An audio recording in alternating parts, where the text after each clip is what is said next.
I'm your host, Jeff, and I take this opportunity to thank you for Galactic Initiative's first 6 months of shows. More than you know and more than I can express, I appreciate your time with the channel. Before listening to this show, you should watch The Child, Chapter 2 of The Mandalorian on Disney+. After the discussion of Chapter 102, keep listening for a conversation about the Mandalorian's place in the Star Wars galaxy. I recorded it for our first show and decided to include it here. Enjoy. I can bring you in warm, or if I can bring you in cold. Hello, welcome to Galactic Initiative, our discussion of The Mandalorian, Chapter 102, The Child. As always, David and Sean are with me. Welcome, David. Hello. Welcome, Sean. Hello, my friend. All right, the episode begins with an action scene. The Mandalorian has rescued the child, and he's making his way on foot back to his ship. The surprise attack by the Trandoshans, we see a tracking fob attached to the belt of the enemy bounty hunter. Is the tracking fob for the child? Oh, I think it's definitely just for the child. I think these guys were just a little late to the party, and it's one versus three. Let's try and get this bounty. The fight perpetuated how good or how tough and resilient the Mandalorian was in terms of his skills, his ability to track and get the job done. He has earned that legendary status. After the fight, we see the fob on the ground. It's just like the fob that he had. So, I mean, after, of course, the IG shows up in the first episode, now that we have a third group of bounty hunters coming after the asset, we're starting to really see how important it is to someone that this child is recovered and or killed, but returned to the Empire in some state. One of the things that I found to be particularly interesting upon further viewings, so the Mando's walking and he kind of, he hears something and he starts looking around and you see above the canyon where he's walking, you see something jump over top. It's these shadowy, really quickly jumping over the top. And then you see in the reflection on his helmet, you see them jumping again, jumping down behind him on the shine on his helmet, on the reflection. And then, of course, when he turns around, they jump out. And the three, the Trandoshans, the makeup or the costuming on them is slightly different than Bosk. They almost felt like new Star Trek Klingons to me in a way. The other thing that's interesting about this is we see the Mando, how he's able to control the egg crib thing, the floating stroller, with his wrist device. Of course, we'll see that again later in the episode as well, but it establishes it early on that this is, his connection to that thing, and that's why it follows him around everywhere he goes and all that kind of stuff. Tracking fobs handed out subsequent to the Mandalorian's tracking fob. The mission was to terminate. So we get to see the Phase Pulse blaster rifle in action, and this time a disintegration. You get a tracking fob, and you get a tracking fob, and you get a tracking fob. Y'all get a tracking fob. Oh, if Oprah ran the Empire. Yeah, it's interesting because it's unclear if all of these things are coming from Werner Herzog's character or if there's other competing elements that are also sending people out. I will say this, in the first episode, one of the things that I don't think we got to, the doctor, the guy with the glasses, he has a Camino cloner patch on his uniform. It's like a line and a couple of dots. So I am thinking that, there is something going on with a cloning aspect, like they want the asset for its genetic material. Herzog, when he makes his statements about how, bounty hunting is a complicated profession, all that stuff. If you can get it back dead, but mostly whole, we can still achieve our purposes because we'll have the genetic material that we need. The doctor would prefer alive, of course. So, great pickup on the patch. Pershing, mid-30s, and so he would have been a boy at the time of the Clone Wars. Well, and again, it's interesting because his uniform is, like we had talked about, his uniform is similar to the Galen Erso science team. So he's clearly an Imperial science officer. But I'm wondering if that symbol is it a universal symbol for some kind of genetic study or cloning or, whatever, biological manipulation or something, like, who knows, right? Again, we're all speculating here, but it's an interesting through line, and it could speak to, the intentions of Herzog and his team. All right, things slow down in the next scene. The Mandalorian has a gash on his left arm, and he's working on the gash. It appears he's cauterizing it. We see a tool and some sparking, and it get the sense that it hurts. So he's going to close that wound, and he's going to work on his chest plate. Whatever could be the purpose of the child hopping out of the egg and approaching him and raising its hand? It's nice. We don't actually get to see the force power. I mean, we don't know, but we're starting to establish a couple of things here. In this scene, one, the Mandalorian, of course, is very resourceful and very tough. The asset is starting to bond with him. We're starting to see, through the various cutaways, to Baby Yoda during the fight with the Trandoshans, and then in this scene, that clearly he's understanding that the Mandalorian is protecting him. That was, I really wish they would have not done that and delayed him showing powers to at least the third, maybe even the fourth episode. They have a long walk. The Mandalorian arrives at his parking spot where he left his ship, the Razor Crest, to find that it's been gutted by Jawas. He disintegrates 3 Jawas, which causes all of the Jawas to try to make their escape. Yeah, you leave your ship sitting there.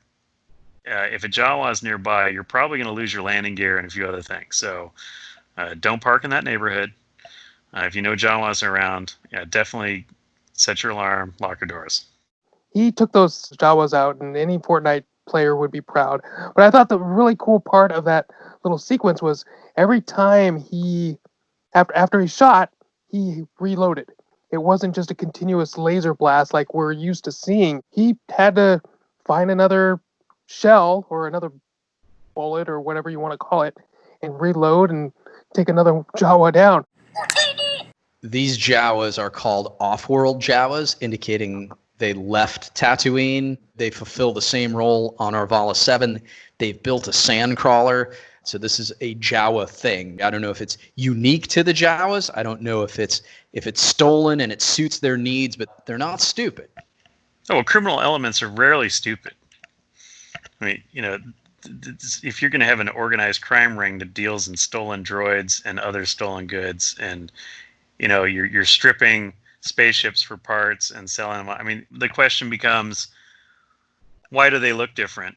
If they left Tatooine, shouldn't they have brown robes and yellow eyes? It creates some confusion with the Star Wars universe, because up until this point, we have not seen Jawas in any great number or any significant strength anywhere else. We see them pop up once in a while here and there, on other planets in the background or whatnot. But they have different colored robes and they have different colored eyes. These guys are grayish black robes with red eyes. So it's an interesting thing. While the visual cues are there that they are different, only in this show do we see the ones with the different colored robe and the different colored eyes. No, I love it. We don't know much about them. After this episode, we know a lot more about them. They're still a bit of a curiosity. So it's not like we go National Geographic into Jawa culture, but we got to see the inside of a sandcrawler. We already had in A New Hope. Well, we saw below decks. We didn't see the control room. Right. We didn't see We didn't see how it works, how they communicate, and the way that this sandcrawler is different than the other sandcrawler, and that it has a bunch of canopies and machines, mechanisms up on top. I don't think it was just a nod to the familiar. I think it was expanding what we already know. It was adding a lot more information, which I found interesting. And I would agree with that. Like you say, there's subtle differences with the Sandcrawler. We get to see that it is, not only is it a rolling junk shop, it's also, as the Mandalorian refers to it as, it's a rolling fortress. You can defend it's like a castle on tracks, and everybody's poking out of windows and hatches and throwing stuff at them and all that kind of stuff. And so I know I'm getting ahead of ourselves here in the conversation, but this whole thing with the Jawas and the Mudhorn and all these things is to find out that the asset has force powers, right? The Jawas are just as good of an excuse as any to create the conflict that needs to be resolved via that method. Yeah. For example, the Jawas see anything that's left behind or left standing for a period of time as fair game. In most cultures, no, private property prevails.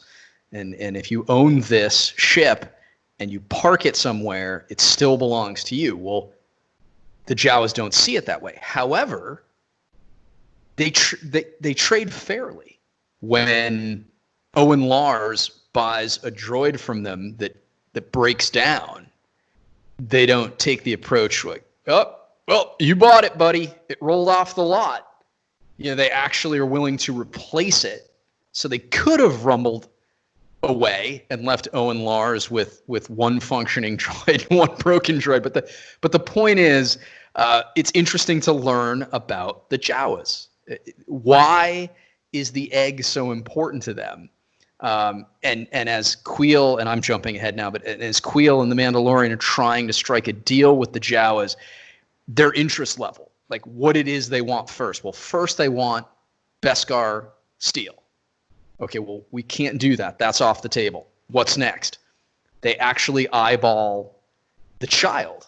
And I'm not sure if they're eyeballing the child or the egg that it's in or the sled that belongs to Queel that's going to be used to transport the parts, but they're over there looking at something else, So, all of that's interesting. I certainly didn't get that from A New Hope, and now I've learned a lot more about the Jawas. I've had a Jawa action figure for how long? And in the last episode, we talked about Favreau and Filoni and, getting stuck with the action figures that no one else wants. And is it fair to say that the Jawas would be in that category? Like the Jawa action figure stayed in the case more often than not?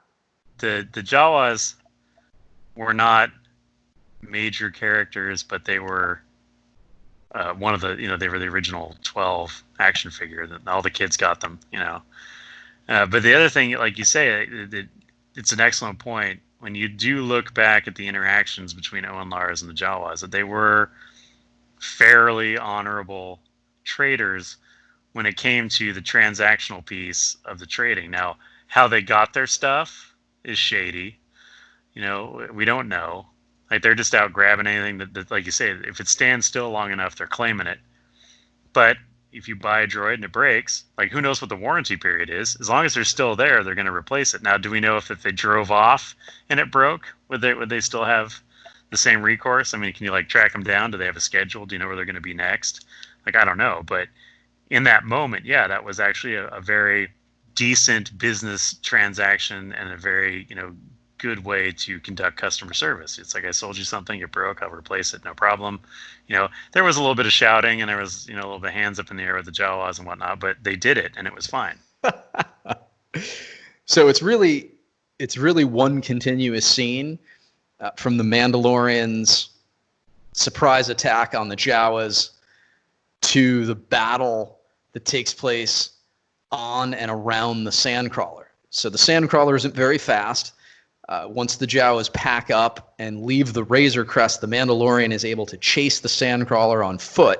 I believe he uses the tube on the side of the Sandcrawler that was used to bring R2-D2 and probably C-3PO up into the cargo hold, right? So he grabs onto the tube, proceeds to try to climb the Sandcrawler as if it's a castle wall. And Sean already pointed out, you have Jawas popping out of hatches. You can't tell what opens and what doesn't.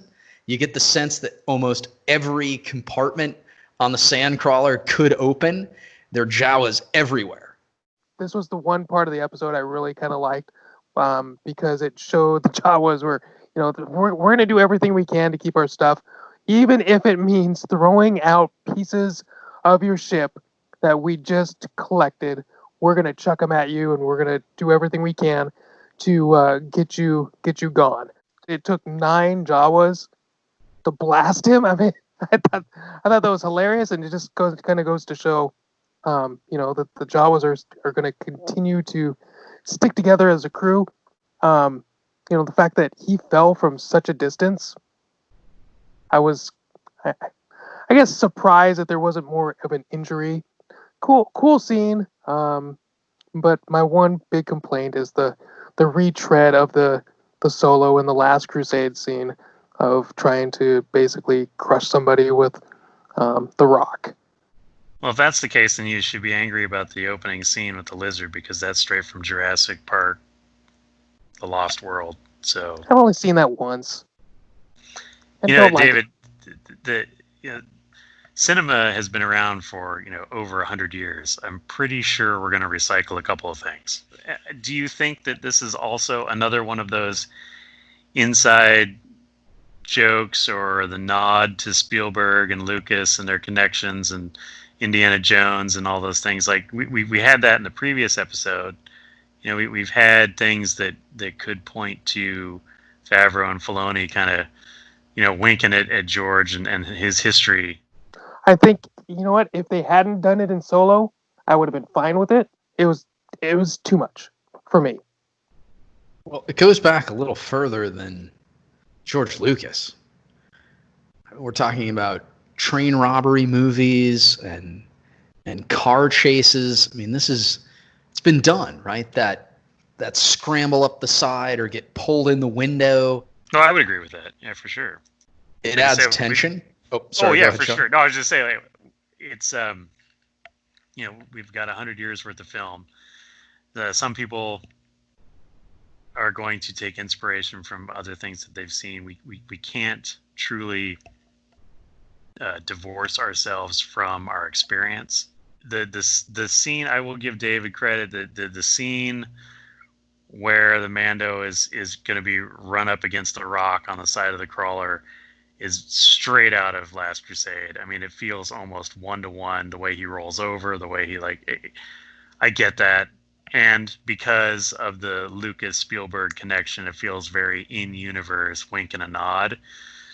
But at the same time, they weren't the first ones to do it either, to your point, Jeff. The Mandalorian, for all of his lethal skill and cunning, has no shot whatsoever against a sandcrawler full of Jawas. He fights hard to make it to the top, and then he's stunned and blasted back off the side. Like you say, the Mandalorian, even though he is a lethal hunter and a well-armed killer and a very proficient user of violence and tactics, he is still just one guy. But I do also acknowledge what David said earlier. It took, 9 Jawas shooting their stun gun things at him to actually seize him up and knock him off. And as we established earlier in the episode, a significant portion of the Mandalorian's gear is linked electronically. His armor is an integrated system that has electronics in it. So it cooked the system, and he fell off. Didn't he land on a rock though? He did, and that's why I'm saying there should have been more attention paid to not just all of a sudden just getting up and walking away. So was that seizing up because it's like he got shot by a taser? Because when you get tased, the electrical pulse makes all of your muscles clench and you fall over. Or was that electronic pulse that he received seizing him up because his armor ceased to work and he couldn't move anymore? Either way, he fell from 5-story building, landed on a rock. But that's like the only complaint I have in this entire episode. The same thought ran through my mind. The impact of the fall should have resulted in some serious injuries, and it didn't. So the Mandalorian's failure to stop the sandcrawler, Kuiil is willing to help him by brokering a deal at the tail end of the episode. Jumping ahead, the Mandalorian tries to compensate him for his help, and he won't accept it. And I don't know if this is part of Ugnaught culture, but this is owed to you. Basically, we're going to take care of you. So he's immediately willing to help, and yeah, let's go talk to the Jawas. Now, the Mandalorian, maybe he isn't satisfied with that approach, the last thing he wants to do is talk with the Jawas. He wants to destroy them, but that's the route that Queel chooses to go, and it's the right one. Once they got back to the Jawas, I did like the bartering. I thought that was a nice way of negotiating. Like we've kind of already touched on the negotiation. They end up wanting the egg. For them, obviously, it's an egg is a prize to them, but is it really worth all the pieces to a ship? You could view this whole thing with the Jawas and the egg as, for them, this is the supreme thing, like a certain type of caviar or a particular, type of endangered species that is truly exotic to the table. And the Jawas are clearly not willing to go into the cave themselves and try and get it. And so maybe because of that value that they place on that egg, it's worth all the pieces to the Mandalorian ship. They make actually a really sound business decision, and it's a win-win for them. We have all of these parts to the ship, to this ship that we can sell or trade for other goods and services. And so if the Mando goes and dies, we still have all these parts. If he goes and succeeds, we give him all the parts, but we have this other thing that we value just as much. Interesting quote from the Mandalorian. He says, "Weapons are part of my religion." It is religious in a way, in the sense that it is dogmatic and that they seek meaning and purpose through combat. The Smithy, who occupies a role of almost priestess, in a way, she provides them with the weapons. She provides them with the tools of divinity. She gives them their armor and their munitions and the ability for them to go into combat and to achieve immortality. I understand the use of the word. It's appropriate to what we've seen in various canonical depictions of the Mandalorians, and it becomes a parallel lesson that we learn, not unlike the Jedi and the prequels, is that when you become too religious or too dogmatic or too invested in the steps and not the goal or the results, that we lose our way. And we saw that with the Jedi. Instead of listening to the Force and instead of doing the right thing, they get caught up in who becomes a master and who's on the council, and did you go through the trials, and have you, do you have your appropriate ponytail, and is your brown robe appropriately starched? Like, they got all caught up in all that garbage, and then they didn't realize that the Sith were taking over the universe.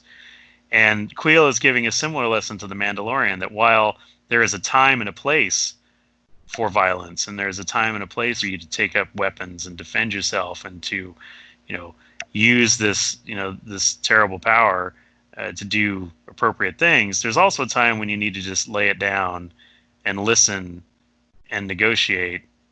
And there's no shame in that, and there's no loss of face, especially if the result of that parlay is something that benefits all parties involved. So with the deal struck between the Mandalorian and the Jawas, he's invited into the Sandcrawler, which I found fascinating. He's actually in the control center where the Sandcrawler is being driven to the Mudhorn's cave. The Jawas and Queel will stay put. Queel is talking to the Jawas about how much time they need to give the Mandalorian to accomplish his task. The Mandalorian heads off with the child, finds the Mudhorn cave, and the climax of the episode, the fight between the Mudhorn and the Mandalorian. Let's hear from you guys.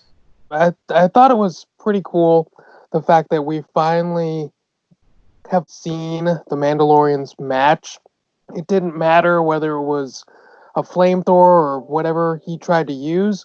It wasn't working. He's vulnerable in this type of a fight. He's not Rey. He's not a Mary Sue.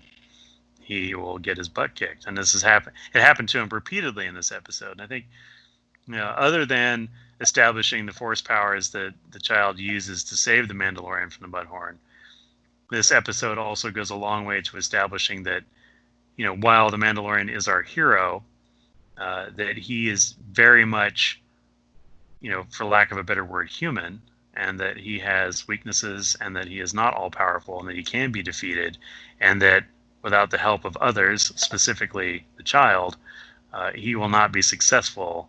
Right before the Mandalorian got help from the child, he knelt down with his blade. He was just giving himself up. There's a word there that I want to use, but I can't remember. He was Sacrifice. facing his own end, and the hope there, I guess, is that he can take the Mudhorn with him. Yeah.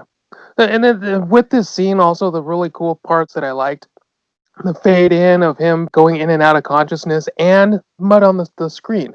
They allowed for the camera to get dirty. Pretty good cinematography for the fight.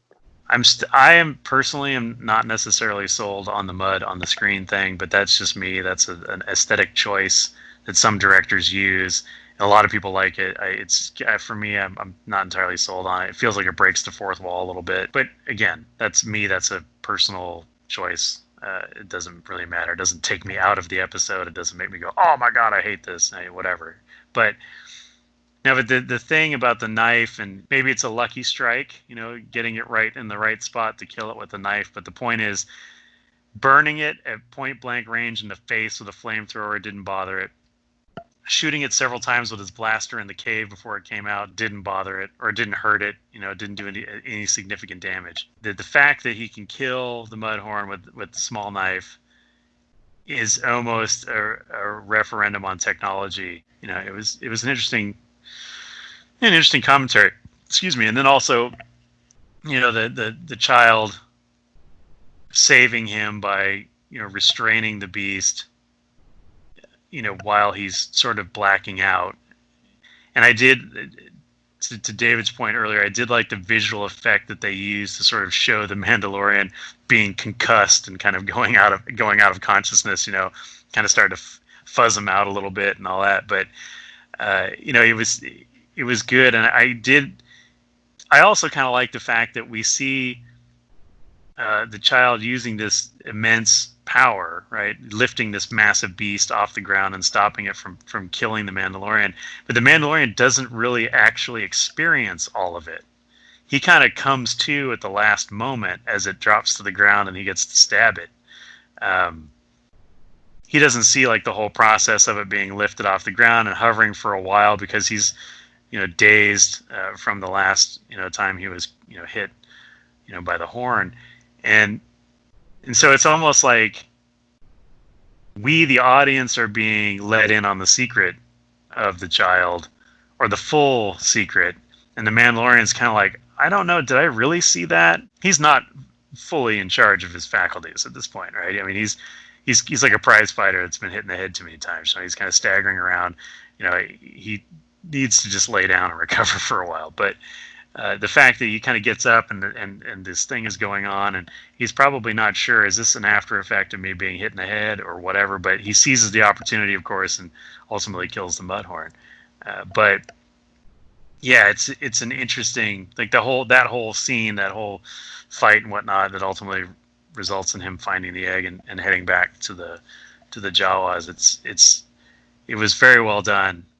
Oh, I felt it was realistic. I mean, you got this basically a rhino going after a person. I mean, if a rhino came after me, and even though I tried to use a blowtorch on it, I think the rhino is still going to come after me and take me down. But to Sean's point, I mean, you also have to think, I mean, he's been concussed at least 2 times, maybe even 3 during this. So yeah, he's a little probably loopy. It didn't feel like the fight itself didn't take me out of the episode. I didn't say, oh, well, what is that? Or why did that happen? Or, oh, come on, guys. There was none of that during the fight.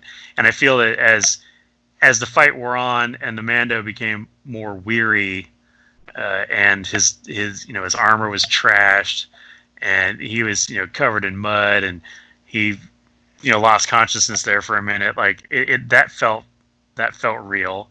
I mean, clearly he had to have the assist from the child.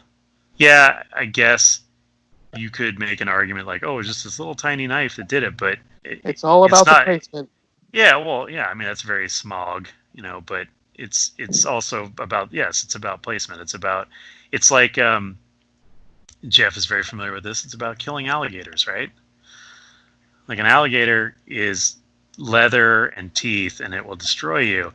But there's a little soft spot right on the top of their head that if you put a knife in it or if you shoot it there, it kills it instantly. And that's the one spot on an alligator that is vulnerable, right?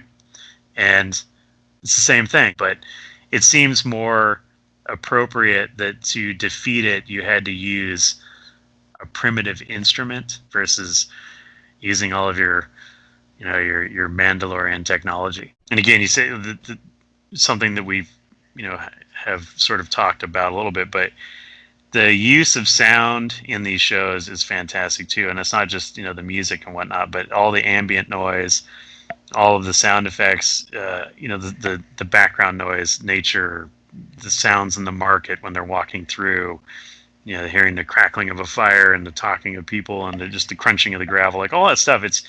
It's very well executed, and it's so layered and nuanced, and that you can't help but feel like this is realistic.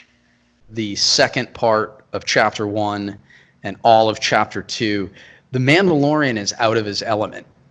Needing the blurg to get to the encampment, having to learn how to ride the blurg, being overcome at first by the blurgs. So let's not forget that when he first landed on Arvala 7, he would have been killed by blurgs, if not for Queel's intervention.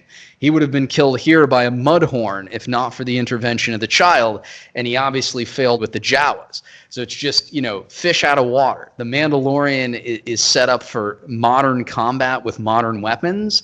He's out of his element here, and it's a fun story to tell. What the Mandalorian is being taught in these 2 episodes is that you can't always do it by yourself, and that sometimes you have to rely on other people. It's not the violence, it's not the powerful foes, it's not even being exposed to things that he's not been exposed to before that puts the Mandalorian in an uncomfortable spot. It's recognizing the limitations of his own power and his own expertise that's really kind of got him in that uncomfortable space. It definitely shows an arc between the first and the second. Yeah, agreed. Great points about teamwork. So the Mandalorian returns to the Sandcrawler with the egg. The Jawas were just about to pull out, thinking the Mandalorian had failed, that he wasn't coming back. He presents the egg, some sort of delicacy or treat for them. They're going crazy. The Mandalorian exchanges looks with Queel like, hey, great, we'll get the parts. They go back to the Razor Crest. As they're traveling, Queel and the Mandalorian express concern for the child. The child is sleeping. Since it used the Force powers to hold the Mudhorn in place, it has not stirred at all. Still breathing, but we know that there was a price to be paid for this exertion of Force energy. Baby Yoda's midichlorian power just went, basically down to zero, and he's got to recharge those midichlorians. I mean, stop it with the midichlorian talk. That is blasphemy. Get off my show. I don't think you can recharge midichlorians. Are you sure? Have you called Lucas and talked to him yet about that? They live in our cells. I don't think we can recharge them. That's like recharging your E. coli count. Come on. Right, exactly. Never know. Anywho. They reach the Razor Crest. Queel is willing to put the ship back together, but he tells the Mandalorian things will go a lot faster if he helps. And then the montage, David. Talk about the montage. Again, encouraging teamwork instead of individualism or other people working for him. The engines check out. Both of them do. And honestly, every good show has like a sidekick. And I really expected him, Queel, at that point to join the Mandalorian in his further adventures for the next 6 episodes. And I was actually pretty pumped because he seems to bring a lot more to the show than the child. The animatronics that are used for Queel and just the dialogue that they have given him truly adds a ton to the show. Well, every good 80s movie has to have a montage, right? So Yeah, I mean, montage is great. We couldn't spend like 3 hours watching them actually put the ship back together, but the lead up to that, very interesting. So, Queel's asking him, "Tell me again what happened, to the child. Is he injured?" And he's like, "No, not physically, right?" So that line, "not physically," and the Mandalorian's like, "I don't even get it, right? Like, I don't understand what happened either." And part of that could be, because I was also, violently concussed several times when it happened, or I didn't see all of it, or it's just something so beyond my understanding that I don't get it. I don't believe it's the latter, however, simply because the Mandalorians as a culture have been at war with and have also worked with the Jedi. So they understand what Force users are. And I would think that the Mandalorians, especially this group that our main character is a part of, are very steeped in the tradition of their people, and they are very understanding of the lore and where they come from and what their history is. So I think maybe he doesn't trust his senses or trust what he saw simply because of the state he was in when he observed it. Again, it's an interesting conversation the two of them have leading up to the montage. When he's dealing with Queel, he's like, "Oh my God, it's going to take like a crew of like 10 guys, and we got to get all these parts in the ship somewhere, and there's no space stations or garages or whatever around here we get it done." And Queel's like, "Well, we can do it, and he goes, "I can do it, but we could do it, and it could take half the time, and it's more of this lesson time for the Mandalorian, like, you are capable of doing this. You don't have to pay people to do your work for you. You are also in the hands of someone who is technically proficient. I mean, the Ugnaughts deal well with technology. I mean, we saw them as administrators of manufacturing facilities. They were managing dry docks and things like that, the old bomber fleet and all that kind of stuff. And then, of course, yeah, we had the montage, and that's great. And we see him not only fixing the ship, or both of them rebuilding the ship, but we also see him working on his armor because it was all twisted and bent when he left the Mudhorn cave. And then we get the the send off, and Queel, again, his conversation is, the Mandalorian's like trying to give him money and employment and all these material things that in his world are very important, simply because it's his way of helping his people. It covers the cost of him doing work, but all the extra money goes to the Mandalorians to help keep them safe. And so here's the guy. He's like, my entire life has been one in pursuit of my being the master of my own destiny and not being in servitude to anyone. And even though he respects the Mandalorian and he sees what the Mandalorian is capable of, and he understands that, if I did join this guy's crew, I would be handsomely compensated, and I would be a valuable member of this team. He ultimately decides that his own agency and his own independence is worth more than anything that the Mandalorian could possibly offer him. And the fact that the end result is what he's always wanted, which is to finally have the peace and quiet in his valley. He offers some wisdom to the Mandalorian, and he says that, "I hope that the child survives, and he brings you a great reward." And that's almost kind of like a knife turn a little bit in the Mando, because after we get through all of this, after we kill the Mudhorn, and after we get the egg and we get the parts back and we rebuild the ship, now we're back on track to finish the original mission that was started in the first episode, which is to bring the asset back, to Grief and the boys. And the Mandalorian now is having to face that he is a foundling, he is an orphan, he is in possession of an orphan child that he is now starting to bond with and feel a level of care and protection over. At the very end of this episode, even as he's flying away in his ship with Baby Yoda in the cockpit with him, he is now starting to have to wrestle with the moral question about whether or not he's going to turn over this child and collect his bounty. And Quill sort of turns the knife a little bit and is like, well, I hope you turn that kid over and get a lot of money. And he's kind of like, ugh, as he flies away, And again, just a real quick aside, one of the things that we have talked about, and this continues to be awesome in this episode, is the use of the physicality and the physical acting. You know exactly what the Mandalorian is thinking and feeling at all times, even though you never see his face, you never see his eyes or his mouth or anything, any of those traditional indicators. Yeah, very true. So the episode ends with the Mandalorian flying off Arvala 7. We assume he's en route to collect his bounty. What did you like most about the episode? It didn't move it forward enough for me in terms of the story. I already once he took care of those 3 guys at the beginning, I wanted him to get in his ship and head back to what's his name, the client, and find out what the next step is. I just felt it was a little bit of a fluff. This episode to me is, you could have, that what you achieved in this episode could have been combined into other episodes. But my favorite part of the entire episode is the beginning with the Trandoshans. It's the cinematography, the location, the use of the music, and the fight, and then the reveal of another fob.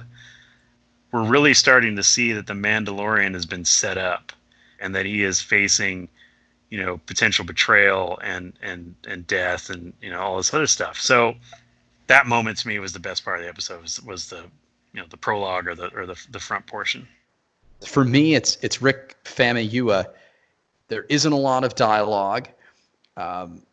Tons of visuals, tons of action here, but I felt that a story had been told, and given the material, a difficult challenge. I think he did a great job.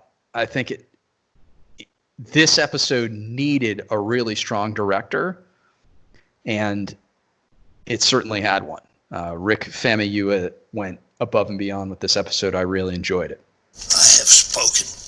A conversation about The Mandalorian's success. For our Chapter 1 episode, I asked David and Sean how the show enriches the Star Wars galaxy and appeals to so many. There's so many connections to the other movies, TV shows. There's just so many little throwbacks and callbacks that makes it a lot more enjoyable than what we've experienced. I mean, I know personally going into this, I was pretty nervous, but once it started, the show started, and you could see subtle things, and it made it, I mean, it was really nice to see Rogue One throwback. There's Return of the Jedi throwbacks. There's, I think, Battle of Endor. Filoni did a really good job of incorporating a lot of different things that it wasn't like in your face, and it made it a lot more enjoyable to watch for diehard, hardcore Star Wars fans. It incorporates itself, or it inserts itself into the Star Wars universe in such a way that it's not overt. We're in the Outer Rim, and we're dealing with these species that we've seen sort of as background characters.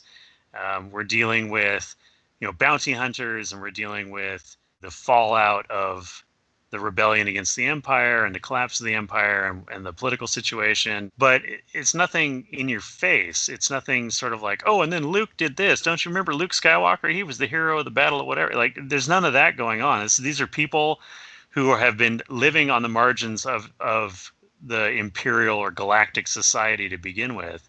It's all these little bits of Star Wars. It's the side comments. It's the background characters. It's all these pieces of the set dressing of Star Wars that show up again, but we're telling a completely unique and interesting story about new characters.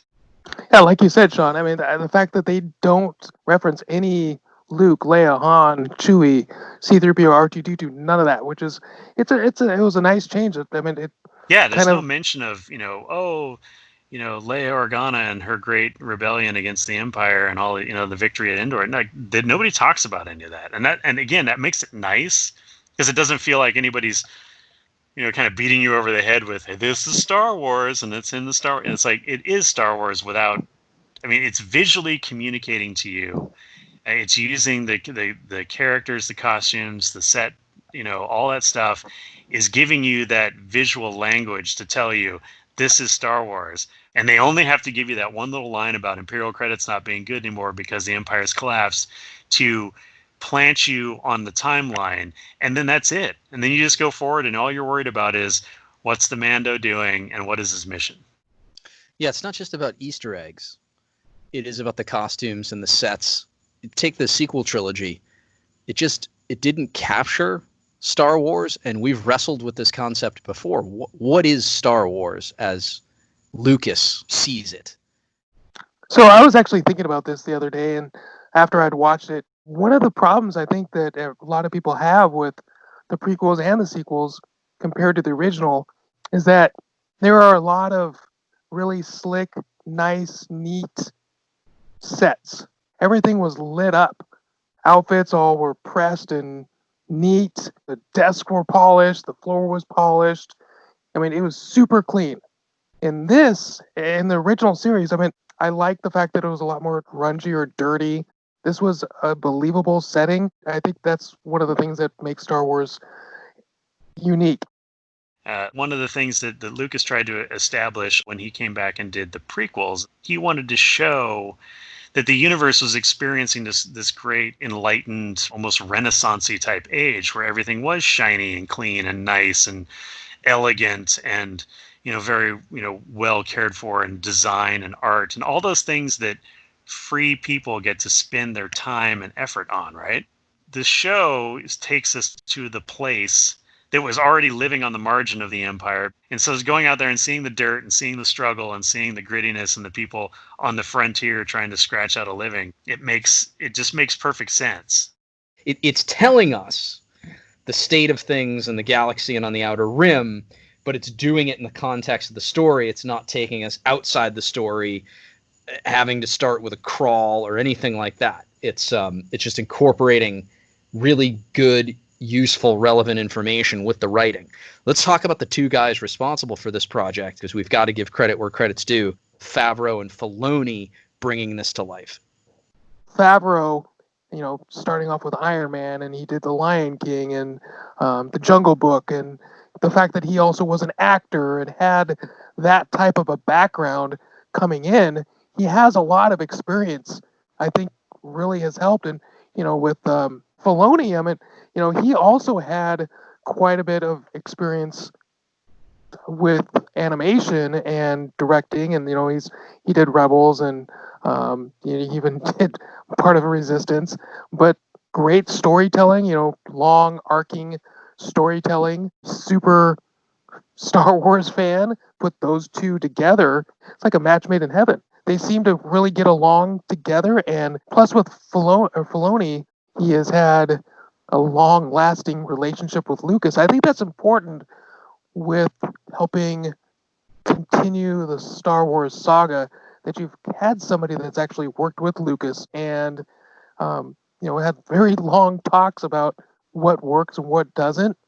And I think that's really helped this series. Dave Filoni, I mean, clearly established his bona fides in the Star Wars universe. I mean, he was the one who was personally selected by George Lucas to sort of manage the animated Empire and whatnot, and with the Clone Wars series, and then again with Rebels, and then in a sort of a hands-off producer aspect to Resistance. Dave Filoni is a person who really wants to understand everything about the characters. So George did all of the groundwork. It was his universe. It was all in his head. He had all the backstories. And Filoni just would ask him, and he would come to him all the time and say, hey, we're doing a thing. What does this mean to you? And he paid attention to that feedback from George. George would say, well, no, the Jedi don't do this. The Sith only do that. I'm pretty sure that, this character would do this, and this is not in line with this character's actions or their personality. And he would do that with Filoni, and Filoni tucked it away, and he referenced it all the time. And he shows the utmost level of respect for George Lucas's vision, and they become the caretaker or the heir apparent to George's vision in Star Wars. But then you've got somebody like Jon Favreau, who is a veteran of Hollywood. He's an independent filmmaker. He started off, I mean, if you've never seen Swingers, I highly recommend it. And, he's also kind of has a little bit of Lucas about him with pushing some of the technology in modern filmmaking that has greatly benefited the production of The Mandalorian show. Take that portion of Favreau and you take the just sheer encyclopedic knowledge and nerddom that Filoni has, and this team has come together to create something just purely magnificent that feels like Lucas Star Wars versus Disney Star Wars. Yeah, I haven't heard too many negatives, which has been great. The only thing I've ever seen that might be considered, negativity or, some kind of, backlash, and that's a very strong word. There's some people who try to gatekeep and they're all like, oh, you're just bandwagon fans because we've got a new stuffed animal to sell or whatever. But that's it. I haven't heard people argue about the characters are bad, the canon is bad, or it doesn't fit in or any of that kind of stuff. Yeah, the enthusiasm among casual Star Wars fans was something that I felt in my little corner of the world. So I was impressed with the impact of the show. People who I didn't know paid any attention to Star Wars were approaching me, wanted to ask questions. It was fun. It was exciting. It was a great month and a half. The most attention that I had felt and experienced paid to Star Wars in a long, long time, probably since the original trilogy. This is acceptable. Our discussion of The Mandalorian Chapter 102 has come to an end. We will discuss Chapter 103, The Sin, and post very soon. Thank you, as always, to David. My pleasure. Thank you, Sean. This is the way. And we close with a legal disclaimer. Galactic Initiative is not authorized or endorsed by Lucasfilm Limited. The name Star Wars and all related materials are registered trademarks of Lucasfilm Limited, a subsidiary of the Walt Disney Company, all rights reserved. Galactic Initiative is a registered trademark, and other product and company names are trademarks of their respective holders. Use does not imply affiliation or endorsement. Before you go about your business, remember, these aren't the droids we're looking for.